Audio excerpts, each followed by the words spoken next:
Chapter 8 The Pulpit I had not been seated very long ere a man of a certain venerable robustness entered.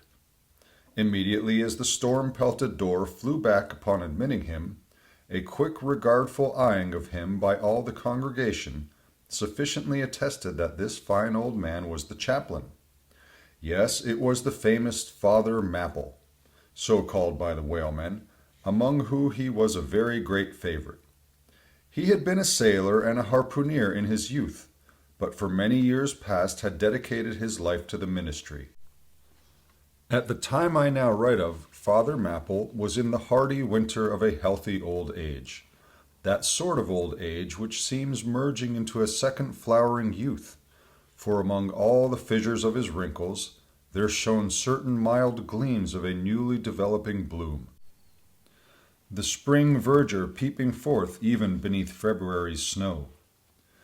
No one having previously heard his history could for the first time behold Father Mapple without the utmost interest, because there were certain engrafted clerical peculiarities about him, imputable to that adventurous maritime life he had led.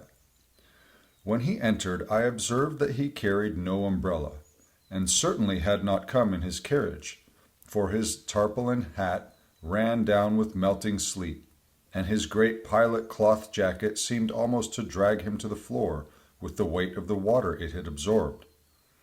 However, hat and coat and overshoes were one by one removed, and hung up in a little space in an adjacent corner, when, arrayed in a decent suit, he quietly approached the pulpit. Like most old-fashioned pulpits, it was a very lofty one, and since a regular stairs to such a height would, by its long angle with the floor, seriously contract the already small area of the chapel, the architect, it seemed, had acted upon the hint of Father Mapple, and finished the pulpit without stairs, substituting a perpendicular side ladder like those used in mounting a ship from a boat at sea. The wife of a whaling captain had provided the chapel with a handsome pair of red-worsted man-ropes for this ladder, which, being itself nicely headed and stained with a mahogany color, the whole contrivance, considering what manner of chapel it was, seemed by no means in bad taste. Halting for an instant at the foot of the ladder, and with both hands grasping the ornamental knobs of the man-ropes, Father Mapple cast a look upwards, and then, with a truly sailor-like but still reverential dexterity, hand over hand, mounted the steps as if ascending the main-top of his vessel. The perpendicular parts of this side ladder, as is usually the case with swinging ones, were of cloth-covered rope, only the rounds were of wood, so that at every step there was a joint. At my first glimpse of the pulpit, it had not escaped me that however convenient for a ship, these joints in the present instance seemed unnecessary. For I was not prepared to see Father Mapple, after gaining the height, slowly turn round, and stooping over the pulpit, deliberately drag up the ladder step by step, till the whole was deposited within, leaving him impregnable in his little Quebec. I pondered some time without fully comprehending the reason for this. Father Mapple enjoyed such a wide reputation for sincerity and sanctity that I could not suspect him of courting notoriety by any mere tricks of the stage. No, thought I, there must be some sober reason for this thing. Furthermore, it must symbolize something unseen. Can it be, then, that by that act of physical isolation he signifies his spiritual withdrawal for the time from all outward worldly ties and connections? Yes, for replenished with the meat and wine of the Word, to the faithful man of God, this pulpit, I see, is a self-containing stronghold, a lofty Ehrenbreitstein with a perennial well of water within the walls.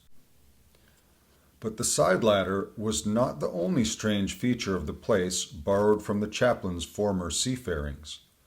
Between the marble cenotaphs on either hand of the pulpit, the wall which formed its back was adorned with a large painting representing a gallant ship beating against a terrible storm, off a lee coast of black rocks and snowy breakers.